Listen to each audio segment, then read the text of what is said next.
Hello, everyone, and welcome back to another episode of Spooky AF. My name is Rob, and today I'll be your host, and I'm joined by my lovely co-host, Suz. Suz, how are you? Oh, it's 2025. The bingo card every day gets bigger and more insane. The free space seems to be fascism. Yeah. I'm actually okay. This is gonna be really gonna betray my privilege, but we recently signed up, my husband and I, to the Tesco delivery thing where we pay like $15 a month and then we get free deliveries, and we've never done it before. We've always had to laboriously walk the half hour to Tesco, and then we could only put what we could carry in our backpacks back because we don't have a car. Mm-hmm. And Yep. now we can order things like 6 liters of sparkling water, which is all I want. It's just sparkling water all day, every day. So that's good. That's nice. That's amazing. Yep. I'm glad. Yeah, you don't have to. Yeah, the Tesco is actually quite far from your house now that I think about it. It's like the walk wouldn't be too bad, but it crosses over a level crossing at a train station, so the barriers you get caught at the barriers for ages. And then, especially on the way back, you're sweating even in winter because you're carrying, huge backpacks full of shit. So yeah, you're basically like your own Sherpa at that point. Yeah, so we actually have a delivery today between 2 and 4, and it is truly the upgrade I always wanted in my life. Well, if we ever make money off this podcast, the first thing that we'll use it for, we won't put it into the podcast, we'll buy you a soda stream. Oh my god, don't even. I have been, that has been on the short list of things that I would like to have, because if I could just have black coffee and sparkling water all day, oh god. Well, there we go. If people want to let us know if they're interested in giving us money. If we set up a podcast Amazon wish list. Yeah, you can directly donate to Suz's soda stream. I mean, I am drinking sparkling water with a metal straw out of a mason jar right now, so that's where I'm at. Oh my god, you bougie bitch. I'm drinking, don't make me laugh. Ow, it went up my nose. I can't vibe with sparkling water. It's just not well, there are a couple major divisions in our friendship. One being the sparkling water debate. Two being the coriander cilantro divide. I'm acting like these are massive, political ideological differences. Because and then there have been so many things where I've been like, Robert, we've discussed this, and you're like, no, Susan, and just throwing out our full names. But really, this look, it keeps it interesting. It does, interesting. and this podcast, the amount of times we send each other in response to things like, what the fuck, Robert, or what the fuck, Susan, or my story this week's gonna blow your fucking mind. Yeah. And I maintain that for this week. Yeah, exactly. So I'm looking forward to it because I was promised that this one was gonna piss me off. So I'm excited. Yeah, it will, and I'm glad. Knowing as I was reading it, I was like, Susan's not gonna. Well, that's why I did the one last week on the Phantom Time, because I'm now searching for ones that I'm like, oh, Rob's gonna fucking hate this. Yeah, you see, the problem is I got into this vicious cycle of every episode I've done for the last few weeks has just been UFO related. Well, that's your thing. That's your niche. It is my thing, but then I got to a point where I was like, all I'm producing is UFO content. And, I am almost certain our listeners want to listen to something You else. are the cigarette man in the X-Files. Yeah, pretty much. So I've had to actually use another part of my brain to basically be like, okay, I'm gonna look for things that aren't UFO related, and I found one today that I am excited to talk about. Okay, I'm ready. I'm so. Before what? Yeah, before I get into it, do you have any updates you want to give to anyone? Oh, any films or? Yes. I actually have a podcast update. Not our podcast, amazing. But if you're interested, I was about to be it's just ours. do we Spooky have an AF. No. So I've been really enjoying. If you're looking for with all the crazy stuff going on in politics, both in the USA but also in Europe and worldwide, there's a podcast I'm really enjoying called In Bed with the Right, and it's two academics who are talking taking at face value seriously looking at concepts, people, and events that kind of are influenced or propagated by the increasingly far right, and examining them from different perspectives and why they may be happening and why why they're like sometimes that they're very popular, or why a particular government official or notable individual is purporting them.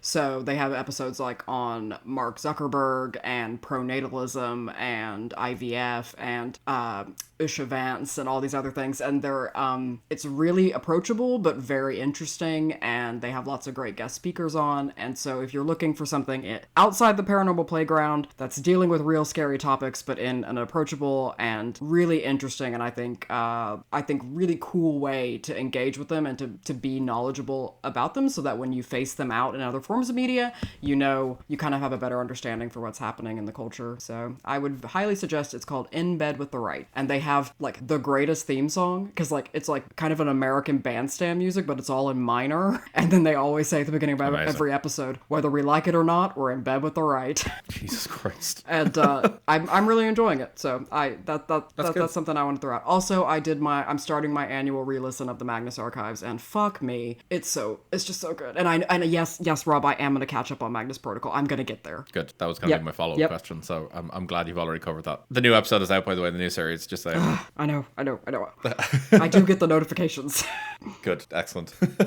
No, that's good. I have just been re-listening to the Uncanny podcast. Yeah. Just listening to all the stories there. They're great crack. Yep. They also recently had a TV series that if people are UK or people know how to use a VPN, you can watch it on iPlayer, BBC iPlayer. They did like 4 episodes of a TV series talking about it, and then they have follow-up podcasts afterwards for each episode. Yep. So it's very good. I would recommend. They talk about shadow people and poltergeists and all sorts of things like that. So Incredible. It's really interesting. Would definitely recommend. Yeah, that's that. I think that's all of our updates. So I think we might be good to go and, and jump into today's case. Okay. Which, as I said, I have just done this because I'm trying to find non-UFO related stories, and somehow managed to still find a suggestion about UFOs, which was not my intention. Well, is it like, I've saw clips of that Demi Lovato show, that like paranormal investigator one. I just remember there's the clip I watched, they're singing to them, but they're using like a spirit box. So I'm like, is it the ghost of an alien? Have we evolved to like, is this the next Pokey evolution? Is it alien ghosts? Oh, sorry, E.T. Maybe. They think that alien is derogatory, so they use E.T. I have thoughts. Yeah, so I don't know. So is it alien ghosts? Is that what we're doing? It is not alien ghosts. You will be probably brokenhearted to know. I don't even know if I have the confidence to be able to cover that in an episode. Goal for 2025. No. At least one episode on alien ghosts. Yeah, maybe at some point, but not today, unfortunately. Okay. No. Today we are talking about something which is a very interesting topic, and it's something that I've heard about in the past, and I kind of just ignored it, to be perfectly honest with you. It's a fun kind of idea, fun topic, but not anything that I really read into or paid attention to. Until this week when I saw a news article and it hooked me, and I'm going to be honest with you, I've read into this more than I should have. Now, when you say news article... Where is it? Reddit? Is that where you got it? No, it was actually a BBC article. Oh, Jesus. So that's why I kind of was like, oh, okay. So yeah, it was something that I actually read and found quite interesting. So, Suz, today we are talking about a concept called time slips. Have you heard of this? Rob, is this like the shifting episode we did? In a loose sense, it is. Are they going to Hogwarts? But no, they're not. So time slips are this fascinating concept that's often associated with like paranormal phenomena, right. Where essentially they refer to the experience of stepping into another time period as if you slipped through some sort of crack in the fabric of time itself. Rob, this is the plot of Rabbits. Yeah, it is. Yeah. So people have kind of claimed to have experienced a time slip, often describe finding themselves in a different historical era where they observe scenes from the past as if they're happening in real time, or in some cases even interacting with people from that period. Fuck, Rob, this is like the B plot in the Bright tapes. What? It is. Okay, sorry. Okay, yeah. Sorry. Go ahead. And these experiences basically can be this kind of, they're generally quite spontaneous and very brief, and they last anywhere from a few seconds to a few minutes. Okay. So you're just so suddenly I'm in the Circussi watching fucking gladiators, or no, that'd be chariot racing, right? Yep, Okay. yep, pretty much. And it's one of these really interesting kind of phenomena that so it's a funny one because it does delve into the paranormal, but scientists have actually kind of like waded into this to give their thoughts on how it like may or may not be an actual thing that could happen. Right. So it's one of those interesting ones where it threads a fine line between like fact and fiction, basically. So I will say right off the bat, there is no scientific proof for time slips. What? And I think that's fair to No. say. Could have pushed me over However, with a feather. I know. But they do continue to capture the imagination and curiosity of a lot of people online. And multiple theories are out there on this, and they range from psychological explanations, kind of like a hallucination or even a memory distortion, that is a whole other thing on itself with how unreliable memory can be. And I don't want to get into it today because it's actually terrifying, but it's one of the suggestions. Is this related to, is it Nick Cage? They think that they found all these historical pictures of somebody that looks like Nick Cage. Is he just popping throughout Oh history? yeah, Nicolas Cage being a vampire. Oh, okay, yes. yeah, that's it. Okay. Yeah. But yeah, so there's the hallucinations or memory distortions to more out there ideas involving wormholes or disruptions in the space-time continuum. But yeah, it's this pretty interesting topic that kind of blends history, mystery, and I suppose like a bit of supernatural kind of elements into it as well. So it's a really interesting topic, and I want to talk about it today. And I actually have I've done my research today on this. Okay. So I'm excited to get into this. Okay, so I like that my last episode was about erasing history, and yours is about being able to revisit it. So this is great. Yeah, and like basically verify that it happened. Can you? Okay, are we?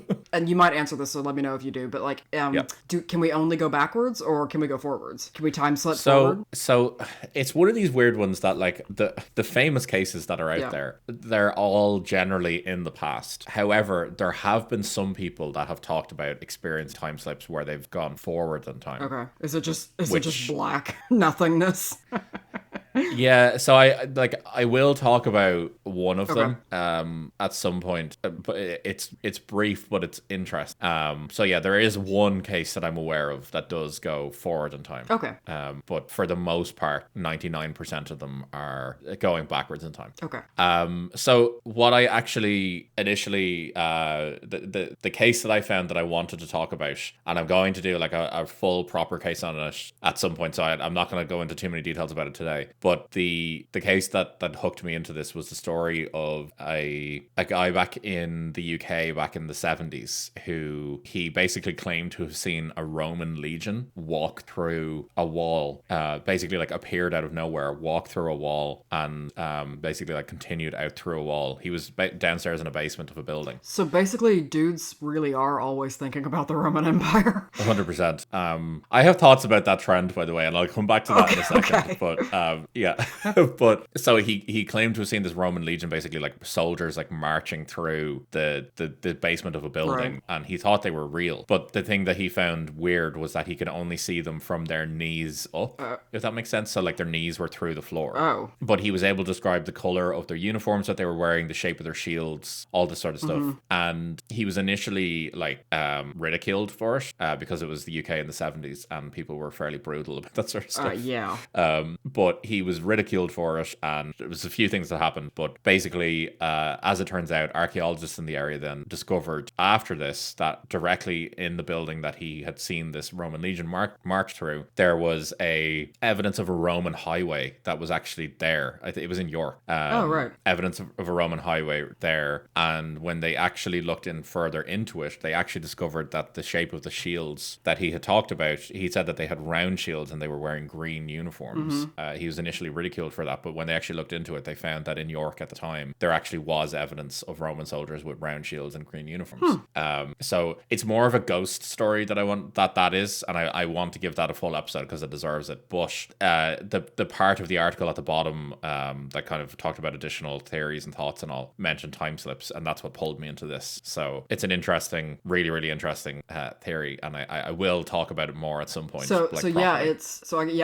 if I'm understanding it correctly, so like one interpretation is the phantom theory, in that they are this, kind of, what do they call? Oh, they're not active hauntings, but like residual hauntings. I think they use the term. Yes. Of they're just going about whatever they were doing back in the day. But then the other one is this, actually, maybe they were actually walking, and that was just like a crack in the space-time fabric. Exactly. Okay. Yeah. So basically, the theory is that people are just going about their business and somehow manage to effectively like walk through like the fabric of time. Effectively, like some scientific phenomenon has happened that's transported them back in time briefly, and that they get a glimpse of the past, exactly where they're standing, but in the past, basically. So it's quite interesting. But before I get into the stories of today, I just want to talk about the thoughts of the Roman Empire, because Okay. when that trend happened, I was not aware that was a trend, and my wife did me dirty with that. Oh yeah. Because she like, I don't have any sort of social media apart from our social media, and I don't really use it a huge amount. Yep. So I wasn't aware of this trend of like asking men how often they think about the Roman Empire. And my wife asked me, and I just responded to her completely innocently, just being like, I don't know, maybe like once a month or something like that. And I didn't really think anything of it until she started like breaking her heart laughing. And I was like, what the fuck is wrong with you? And I was like, also, why did you ask me about the Roman Empire? And then she proceeded to show me the trend of men everywhere basically being like, I don't know, like once a month. And I've never felt so called out before by someone. I can see her doing that. She fucking did me dirty with that. And, I don't think there's anything wrong with thinking about the Roman Empire once a month. You're like, in moderation, you can think about the Roman Empire. Absolutely. Just don't overdo it. You gotta... Unless you are a classicist. Exactly. You gotta give a little bit of thought to them every once in a while. It's like, how doctors talk about saturated fat. Yeah, I want to end this toxic trend of men being shamed for thinking about the Roman Empire. Okay. So yeah, that's my little bit. Let kings Roman Empire live. Yeah. Let Rome roam. Let Rome roam. No, ain't nothing wrong with a bit of Rome. Yeah. Are you not entertained? And then your wife just gives the thumbs down.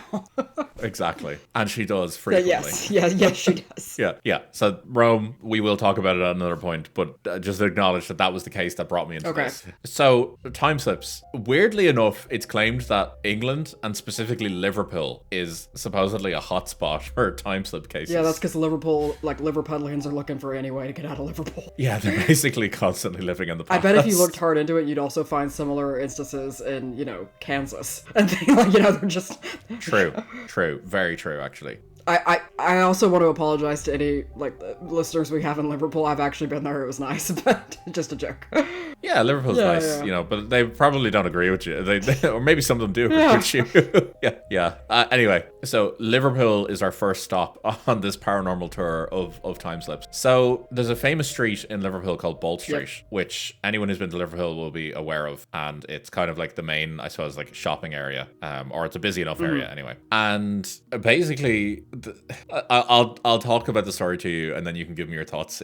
Okay. So a man named Frank was on his way to meet up with his wife at a bookstore called Dillon's. And this was in 1996, by the way. Chumbawamba was playing on the radio. Yep. And everything was okay still. The world was still innocent. It was pre-smartphones. They were filming the first season of Buffy. Everything was great. Yeah, we were 3 seasons into the X-Files. Yep. Everything was lovely. Yep. The world was happy. And by that, I mean it absolutely wasn't, but we were in a better place. No, exactly.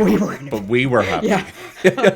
So, this guy Frank was on the way to meet his wife at the bookstore called Dillon's. And he was basically going to meet her there. And so he's walking, doing his thing, and as he gets towards the bookshop, the modern world that was 1996 suddenly, for some inexplicable reason, turned into the 1950s. And Frank proceeded to describe vehicles that looked strangely quite new passed by him on the streets. And that was the first thing that he thought was strange. On the paths, he said that people were walking by him wearing 1950 style fashion. And basically he says that as he approached the bookstore, he noticed that the bookstore itself wasn't Dillon. It wasn't a bookstore at all. And so Frank apparently at this point was initially thinking that it must have been like a TV show was getting filmed, or a film or something like that. And he'd accidentally walked onto the set of a film. So as he got to the bookstore, he noticed that it wasn't Dillon's. It was a women's clothing store called Cripps. And Frank started feeling a bit confused at this point then, because he said that he absolutely hadn't got well-trodden lot. Like, he was from Liverpool. He knew what it was about. He knew his way around. And he knew exactly where the bookstore was. And he also said that this wasn't the first time he had been to this bookstore. His wife used to go there a lot, I believe. So he said what was especially notable about the incident was that the people that he encountered as he was walking, they kind of interacted with him. Oh. So he would like move out of their way, or they would move around him while he was walking on the path. And he said that when he unknowingly stepped out onto the road at a spot that had been a path previously, he said that the driver of a van actually beeped the horn at him because he basically nearly hit him. Oh, right. Yeah. So he said that just as he was about to enter the clothing store, which was supposed to be the bookstore, that a woman who was standing there beside him, this younger woman, he basically recognized her as also wearing modern clothes. And she seemed to be like really freaked out by all of this and did not know what was going on. So like as well. 1996, she's got a baby doll t-shirt on. She's got mid-rise wide leg jeans and Frank Madden shoes. Wearing buffaloes. Yes. Yeah. Or yeah. 100%. Yeah. She has frosted lipstick on, like. Yeah, and she has the Spice Girls playing in her Walkman. Yeah, because it's Spice Up Your Lifetime. Exactly. Yeah, the best time. So he noticed her, and then as he like walked into the bookstore or into the clothing store, basically like it was almost like time reset, and the two of them were back in the 90s, back in Liverpool, and he walked into the bookstore and his wife was in there. So this took place basically over a space of like a minute or two, effectively. Okay. So that's story number one. So I'm gonna pause there and I'll let you drop some thoughts on this one. Okay. Well, I mean, good on him for thinking he was on like a film set. That's a reasonable guess. Yeah. Sorry, I should also mention that Frank was a police officer. He's a cop. Yeah, so he's an off-duty police officer, but still a police officer. Cap. Just Yeah, he's a quap. I don't know. I mean, I think it's a bit, because of living in the timeline we're living in, hearing about a white man who is like dreaming of the 1950s is not all that uncommon. But I do think it's kind of funny that he was like, well, this is really fucked up. And he was like, well, it's not a bookstore anymore, but this is where the wife said she'd be. So he just like keeps going. Yeah. I like that there's a dogged like, no, this is where the bookstore is. So yeah, it's a funny one. Now, I've looked into this Bold Street one more. So this is probably the most famous case out there. And the woman has actually come forward. So she was a teenager at the time. She's come forward as well to basically like confirm and corroborate what Frank had said. That she too had experienced this, and multiple other people have come forward since to talk about how not just on this day, but on Bold Street in general, they have experienced time slips. So yeah, there's been numerous people that have come out. Do I have any of their cases? I absolutely do not. But just to say, Rob, I would have been disappointed if I heard like a paper file hit the desk. You were like, I fucking called them. That's where I've been. I flew to the UK this week. Like, I haven't slept in 48 hours since. I'm on my fourth pack of cigarettes. You send me a selfie through Telegram and I have to instigate a welfare check. I start telling you that I'm not using Telegram anymore. I'm switching to Signal. Oh god! The man is watching me. Jesus. You're using Signal, but only on like a burner phone. Yeah, exactly. Look, you gotta look out. You gotta protect yourself. So yeah, that's Liverpool. That's Ball Street. I find it really interesting. I love the idea of it. It's like something straight out of the Twilight Zone, though. Okay, are we ready for the next story? I am not surprised that the young girl from '96 was more alarmed to be in the 1950s than the white man. Yeah, that is a very fair and acceptable viewpoint. Yeah. Yeah, for sure. So yeah, that was it's a valid fear, especially for her. So we're going to move on then to our next case. This is in Suffolk in 1957, funnily enough, actually. So we're back in the 50s, but this time the 50s is the modern time. We're there. So in autumn 1957, there were 3 trainee soldiers. So I think they were like still in like recruitment phase. They walked into the village of Kersey, which is in Suffolk, and suddenly they reported seeing and basically finding themselves in medieval England, as they said. Okay. And weed? in the I don't 50s? know. I wasn't. I don't know. Suffolk I don't could have think been so. baked out of its Maybe. tits. I don't think so. But Maybe. anyway, yeah. Maybe. So one of them, William Lang, he was apparently a keen observer of the countryside. And that basically he noted that the trees and grass had changed to colors of spring during the time slip, and that he noted this as particularly strange because they themselves were in Yeah, I autumn. will say that you don't have to be a keen observer of the countryside to notice No. that. Oh Exactly, shit! yeah. Everything that was Exactly, dying is now yeah. blooming. That's So I strange. suppose though maybe with the shock of it all, like people might not necessarily notice that. To give him the benefit of the doubt, he is a keen observer of the countryside after all. So as they approached Kersey from the countryside, the three soldiers could see the church with its tower on the hill, and they could hear the bells ringing. But they said that about 100 yards from the church, the bells abruptly cut out, and there was a general, what they described as an unnatural silence, with not a single bird call or breath of wind. And they said that the houses around them looked extremely ancient, that there were no people, no TV aerials, which I guess would be something that they would notice at this point, no telegraph wires or street lamps, and that the only life that they could see was a stream nearby where there were numerous white ducks there, but that the white ducks were completely silent and were lifeless, that they almost looked like what they described as looking like decoys. Oh, okay. So like they basically just looked like they weren't moving, like they had no life about them, that they looked almost like frozen. And they said that they approached a cottage that was near there and they looked through the windows. They said that they saw no life, sign of life at all or habitation, and that they kind of like walked around and they could see that there was like sausages like hanging up, like smoking above and like the rafters and stuff like that. They basically described it as looking like an old-fashioned butcher shop. They said that there were like skinned ox carcasses like hung up, and that they were like aged, like covered on like cobwebs and stuff like that. They walked around the town a little bit more and they discovered a bridge, so they basically went over and stood on the bridge, and they said that they just, while they were standing on the bridge looking at the stream, that they were overcome with this sense of what they described as eerie sadness.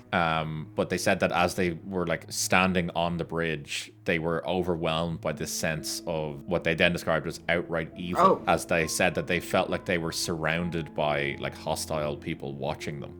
Now, just to note, they didn't see any people, but they felt like they were being watched all of a sudden. So this apparently went on for about 25 minutes in this ghost village. So they said that they accordingly took to their heels and could suddenly hear the church bells once more and see smoke rising from the chimneys where there had been none previously. And then, effectively, they seemed to be just back in the time that they were supposed to be in, but the church looked modern now. And they effectively like did some research into this and were looking at it, and they, in their research, I don't know what research it was, came to the conclusion that they had transported back in time to the 12th century when that church had first been built, because it looked exactly like what it would have looked like it looked brand new and hadn't been touched at all, like with renovations or anything like that, which is what it currently looked like in the 50s. So yeah, the soldiers submit their report, I believe, on all of this, and nothing obviously came from it, but it was just a noted occurrence that they went through. I believe some people have said that they were probably excessively drinking. And here it is. Because they were trainee soldiers. I was like, they were just lads being lads. Yeah, absolutely. But I have no evidence of that. I've just seen people talking about it online that, they possibly had been out. I will say I've never been so drunk or so hungover that I felt like I'd been transported back to the medieval period. But I mean, we also have to remember how how natural boredom was before we had constant stimulation. Yeah, that's true. Yeah, you got to come up with things. something, Yeah, the Twilight Zone would have been out at this point, I believe. So would have been a lot of like sci-fi shit going on. Oh yeah, we're in kind of deep atom punk. Yeah. So style stuff. Absolutely. Very like the Jetsons and shit. So, you got to come up with your own stuff. I like the idea that like, oh shit, I can't really imagine what would be in the future, so I'm just gonna like, but I do know that there used to be castles. Like that I know. Okay, I've got another one that we're gonna go to, and you're gonna love this one. Okay. This is like right up your alley. Okay. So in the summer of 1959, the British actor Alan Helm was working in a theater in Bradford. Yep. Not far from the famed Bronte village of I was about Haworth. to say that's you're in Bronte country. Before doing his performances, Helm liked to walk on the moors, which obviously inspired Bronte's Wuthering Heights. And so much of their other writing as and well. so much of their other, but I'm particularly for mentioning sure. Wuthering Heights for Yeah. a reason. So no. he had done this walk numerous times in the previous 4 years that he'd been here, and he was very familiar with it. It was kind of like his route. Like he'd go out on this walk, kind of clear his head and everything, and that was what he would do. It was kind of almost like his like mantra before he'd get ready, that sort of thing. So on one particular day, as he was out walking, his route would always bring him to like a ruin, and this particular ruin was known as the Top Withens, and usually when he'd be out on his walk, he'd arrive here, around lunchtime or whatever. From what I understand, he did this walk like quite frequently and would leave around the same time. So he had this walk down. He knew his route. Yeah. So he arrived at this point, Top Withens, the ruin, around lunchtime. And as he was standing there, he saw a man in a deerstalker hat with a shotgun, which in this area of the country, also in the 50s, probably not that uncommon a sight. Yeah, I was about to say that's anyone who doesn't know what a deerstalker hat is, basically picture Sherlock Holmes. And yeah. So this dude's standing there with a shotgun, and he never really sees anyone out at this point, I believe, up around here, but he didn't think much of it. But as he said, as he got closer to the ruin, the guy seemed to just disappear from his sight. Now, I don't think it's that he vanished. It's just that he lost sight of him. So Helm, while he was out on his walk, just decided that he'd go up to the ruin to look for him because, he doesn't usually see people out here, and he probably just wanted to see what the dude was doing. Like, he's walking around with a shotgun. So as he kind of came up towards the ruin and was, like, looking down towards it, he described how through some strange series of events, he all of a sudden found himself staring at a big Georgian farmhouse. So he'd never seen this farmhouse before. This did not make any sense to him at all. He was very confused about this because he should have been looking at a ruin. So in his panic, he ran down the hill towards the farmhouse and knocked on the door. He peered into the windows, and when he didn't get an answer, that's a terrible survival skill. I know, it's insane. Like, yeah, it's not good. You turn around and you go the other way. Yeah, so he runs down, knocks on the door, doesn't get an answer, so he starts peering in the windows then to see if he could see anyone. At which point he sees a table that's been set for lunch. He said that he could smell pigs in the air, which for anyone who knows the smell of pigs, the exact smell I've just talked about. Yep. And he said that he could hear cattle in the distance. So he walked around the property and he discovered a barn off to the side of the property. So he decided to walk into the barn to see if he could find this man that was standing there and basically find out like what the fuck is going on here. When he walked into the barn, he noticed that the barn was empty, but he could still hear the cattle making noise. So he looked back up towards where the ruin should have been, and he basically noted that the ruin wasn't there anymore. It had completely vanished. So he at this point started like panicking and did not know what the fuck was going on. When he looked back up the top of the ruin, he said he briefly saw the man in the deerstalker hat once more, but he was like standing up on the hill looking down at him. So he was basically like, you're in my fucking domain now, motherfucker. So, yeah, just to point out as well, this man is wearing a deerstalker hat and has a shotgun. So, yeah.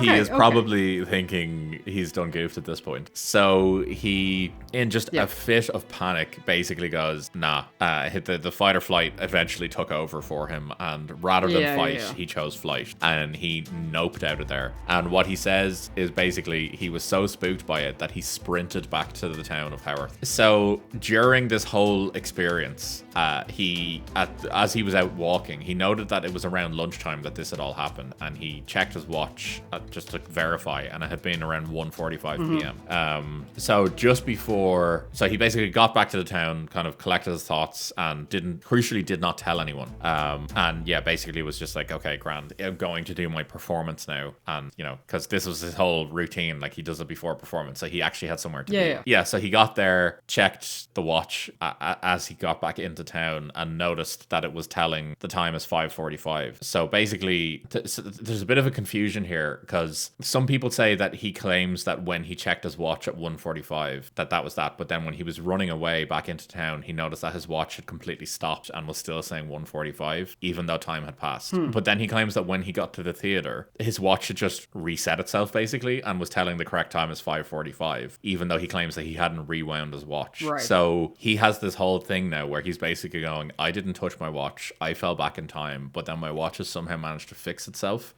And now I just need to be okay with this. I mean, that's a proper mid-century masculine. Like, It's push so it down, strange. put it in a But drawer. as I looked into this, like you can actually look at Google Maps, and if you look at this area, Top Withens, there is literally only a ruin. There's no other building in sight, and it's a pretty remote spot. I mean, I like to think he was infected with the ghost of like Heathcliff in Wuthering Heights, and He all of a sudden had a strong urge for necrophilia. He was a half step away from digging up a dead body. Yeah, absolutely. Yeah, it's a me, weird I'm one. Kathy, I've come home. Yeah. Absolute banger just of a went song, Kate fair, Bush. so that's totally fine. Yeah, I do love Kate Bush. She's What a great song. So we have 2 more cases left that I'm going to talk about, and one of them, naturally, because it's me, it is the UFO case that I mentioned. And crucially, this also is not in the UK now, so I'm conscious that I've given UK ones. I was about to say, can you only So time I slip have in the found, UK? I'm not joking, I've found about 14 Jesus, yeah. cases of time slips, right? 11 of them are in the UK. People are just looking for a way they're trying out. to escape reality of living in the UK in the 50s. Austerity. Yeah.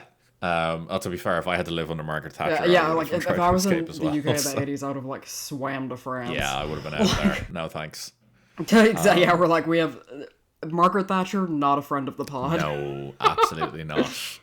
No, exactly. You're not welcome here, Thatcher. We frequently tell the ghost of Margaret Thatcher Yeah, to fuck I will off. exercise this podcast if Exactly. I have to. Yeah. So, this time we are going to Chile. Oh, okay. Yeah, we're going to the 24th of April, Okay, 1977. I have, to be unfortunately, exact. I have zero context for what was going on in There was a Chile lot of in that shit time going on period, there but- at the time. There was, Yeah, I can imagine. Yeah, not anything good either. So a small unit of soldiers is on a training exercise, and that night they camp at a place called Pampa La Scuma, Okay. which is 12,000 feet above sea level, which is quite high up.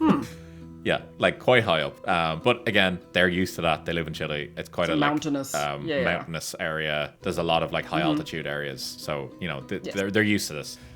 So their commander is Corporal Armando Valdez, Right, which that's is a a great great name. And just before 4 a.m., a soldier named Rosales claims that he sees something strange. So he calls over the corporal, and the corporal comes over and is like, what the fuck? Like, what do you want? And coming toward them down the mountains are these 2 violet lights.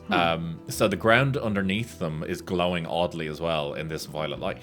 So the corporal thinks that they could actually be flares because they are out on some sort of like military exercise. So he thinks that basically it could be like a mock attack, Right. basically, and they need to prepare for it. So and it would kind of check out, that this would happen in the middle of the night, make sure that like soldiers are on watch, all that sort of stuff. Light so the to him, beacons? exactly, 100%. Like he in his mind, this makes sense. It's like something he wasn't planning for, but it makes Godor sense. calls for Yeah, aid. and Rohan is about to fucking answer. So oh, yeah. Valdez doing what he has to do as corporal. He wakes the others, and by about 4:15, so it's only been about 15 minutes. They're all up, they're ready, they are briefed on what's happening, and they know what's up. So he decides to go investigate the lights to basically like verify that it's what he thinks it is. So he goes to investigate, which is now described as one large light glowing on the hillside, and it's only a few hundred yards away from them at this point. So the soldiers, his squad, basically, they crouch behind a wall and they provide him with cover. So they basically have the rifles pointed out over him, that if anything comes out, that they can fire, basically. So as Valdez is walking towards the light, the soldiers report that he suddenly disappears. And as soon as he disappears, apparently within a moment or two, the violet lights also disappear. So the soldiers just wait in this like stunned silence. They have no idea what the fuck they've just seen, and they're kind of like starting to panic a little bit. So 15 minutes passes. So we're now at 4:30, where Valdez reappears, but reappears behind them. So he apparently is not well at all. He seems to be in this like sleepwalking state where he's fugue stating. And when they notice him, they go to him, and he basically collapses on the ground in front of them. So they basically like put him into bed, like wrap him up, and they make sure that he's okay. They do like a welfare check on him. Bear in mind, this is Chile in the 70s, and it's 4:30 in the morning. Like, there's not much they can really do. They're also in a remote area. They like up put in him in the mountains. recovery position. And Yeah, hope they for the basically best. do what you do as a student when your friend has drank too much and you're sharing a bed with them. You turn them on their side, and you basically just give them your best wishes. You like bend their leg, stick a bin near them, and then just hope for the best.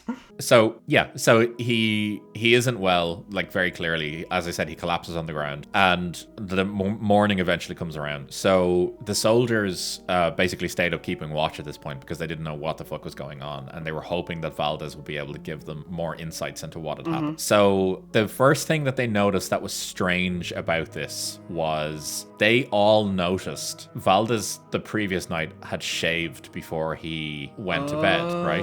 But when they're looking at him in the morning, they noticed that he has several days growth of beard on his face. They also found that his watch had stopped at exactly 4:30 a.m. But the date function on his watch was still working. And the date function on his watch read as the 30th of April. And I had said at the start of this that we were on the 24th of April. We're now on the 25th because morning had passed. Yeah. So Valdez had severe memory loss, very poor coordination, and basically just did not know what was going on. He was so confused by everything. And yeah, that basically he seemed to believe that he basically like slipped into some like fast forward in time where that he basically disappeared in front of them and like 5 days passed. And then basically he was like bit out of time again back in his current timeline. I mean, it makes sense to me that the previous ones that were about going back, they were like, oh, I saw Roman soldiers, or oh, we saw a castle and it was, felt a bit foreboding. And then this one's like, I saw the future and now I literally can't articulate. This dude has come out of the future looking like Robin Williams and Jumanji, being like, what year is it? Exactly. You don't know what I've seen. Yeah, exactly. Like he's just like, like no, everything futile. is bleak. Nothing's worth it. I've been 5 days in the future. Yeah, exactly. He probably showed up at like Trump's most recent inauguration. Yeah, exactly. He went back and like none of this is worth it. So he basically claims that he went 5 days into the future and then was spit back out in the current timeline, but is very confused, quite sick. Doesn't know what's going on. Apparently he couldn't even open doors himself. He was that like poorly coordinated with what he was trying to do. So they reported it to their superiors and the necessary reports and everything were made. And he claims at this point then that the CIA apparently interviewed him. And I believe this is actually like recorded. I believe the CIA actually did interview him. Okay. And they apparently found his story convincing and consistent with what the other soldiers had reported. And basically that is effectively like case closed. But basically there's two kind of like camps here of theories. People say that this is evidence of a flash forward style time slip where he went into the future, and others say that it's direct evidence that he was abducted by aliens. I was about to say this is veering a bit UFO-y. I agree, but I wanted to include it because it's either or. It's 50-50, isn't it? Like yeah, exactly. It's one or the other. Like either is not. Look, good, I don't make the rules. It's just probability. Look, I'm just reporting the news here. Like, yeah. So it's a weird one. It is very strange. I love, like, from a narrative standpoint, I find that super interesting and creepy. This idea that you disappear and then shows up behind, looking really haggard and being unable to say what he saw and all that. That I find that very cool as a story. Yes, in terms absolutely. of what actually happened, I don't want to knock somebody's lived experience. Yeah, true, but I very don't true. think they. Yeah, I don't think it's a weird one where the UFO abduction is the more believable of the. Yeah, like, sure, I guess. Yeah, I know. It's so weird. Yeah, oh god, here we are. Man, we're a year into the podcast and we're making these calls. I fucking knew I'd get you eventually. I reluctantly uncrinkle my tin hat.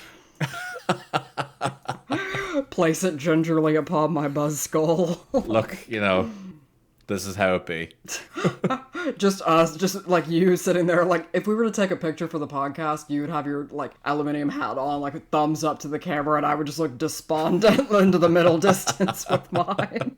Oh god. Okay, well no, those were really that's a really interesting kind of I'm a phenomenon, big fan of it. I suppose. I have one final story that I am basically really excited to talk about because it comes from Reddit. Oh, you know I love when I you do have this. saved this one because I just, it's Reddit. Like, what else can I say? Yeah. Yeah. For So sure. basically, I have two Reddit experiences, and I'm gonna let you choose one, and I'll tell you, I'll tell you it Okay. because look, it's just for a bit of fun. So we have one Reddit one that takes place in the UK, and then we have one that takes place in the States. I'll let you choose where you want to fly for your final story. Well, we've been quite UK heavy, so maybe let's go over the pond and see what's going on in the hellhole that is the United States of America. Okay. On a thread in the paranormal subreddit, Yes, yes, yeah, yes. The user named BigMan89VR. I clearly chose correctly. So he posted a thread saying, "Have you ever experienced a time slip? What did you see?" And a user named Kamikaze Bonsai Oh my god, yes. responds saying, Thank you, "I was on a Reddit. camping trip with some friends. We camped a few miles out from the nearest town on a small mountain. It was around 7 and was starting to get dark. We were just setting up camp when we noticed we were fairly short on firewood, but had enough for an hour or two. We were feeling kind of peckish and wanted to get some snacks. I offered to drive down to town to grab some firewood and that I'd be back in less than an hour. So a couple of my other friends jumped at the option to go as there was no cell service at the campsite. So we all gathered in my car and drove to town.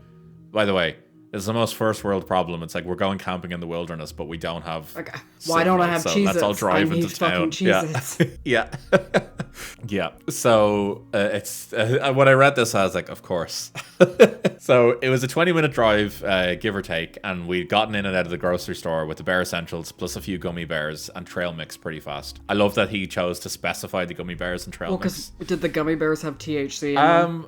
You know what? He didn't say. I'm gonna say yes. Yeah. So we actually sped back to the campsite, and I know for a fact we were making good time because we just barely gotten to the start of the mountain in less than 10 Right. minutes before I had to slow down a bit because we saw a cop car on the side of the road. Right. So before we'd pulled up to the campsite, we saw that the fire was completely diminished, and all our friends had piled into our other friend's car. Right. When we got there, they got out immediately and confronted us, asking where we'd been and what took us so long. They said that the fire had gone out hours ago and that they were just about ready to leave and go home because they thought that we had gotten in a wreck. Jesus. Confused, we said that we'd only been out for less than an hour, but our friends pointed out that it was in fact 11 and that we'd been missing for almost 3 to 4 hours. We swore up and down that we weren't gone for long, but our friends didn't believe it, thinking we just fucked about and lost track of time.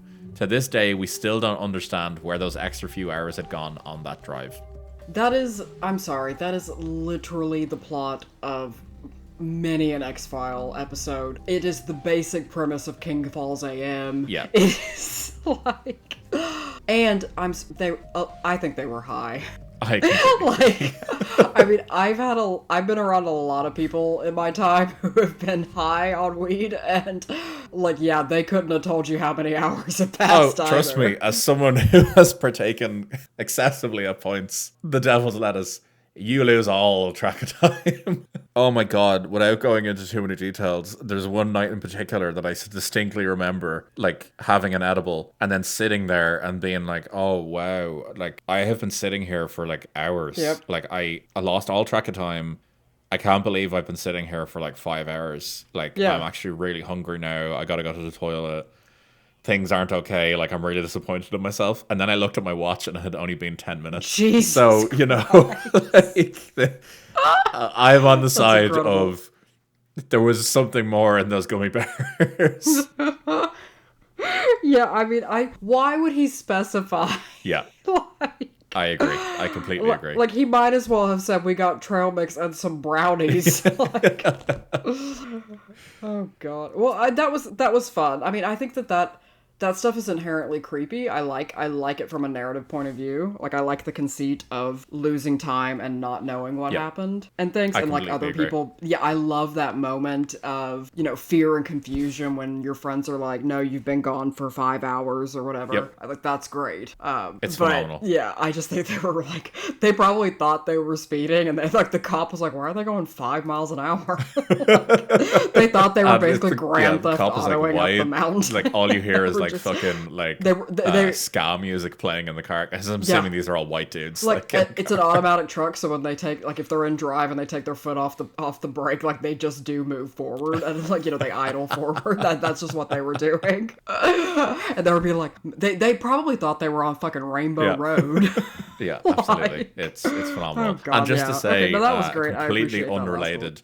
I don't know if you've been on the r/paranormal subreddit. It No, I let is you curate brilliant. that for me. Like it's phenomenal. I actually have a note here, like, tell Suz what I saw. That's just gonna be on your grave. So when I was looking at the paranormal subreddit for this story, there was another story that I saw that I'm not going to obviously talk about, but I just want to give you the title just so you're aware of the level of what's on the paranormal subreddit. So my wife and I encountered a horned entity after bringing home a potentially cursed object. Oh my God. Yes. Like, Yeah. I really hope it's like they've somehow summoned like the chaotic spirit of Dionysus or something. Oh God, please. So that was a fun one. I read it, and it's effectively, they think that they bought cursed essential oil from a new age shop, and they think the devil came to take it. Oh my God, they're high too. Everybody's high. Yeah.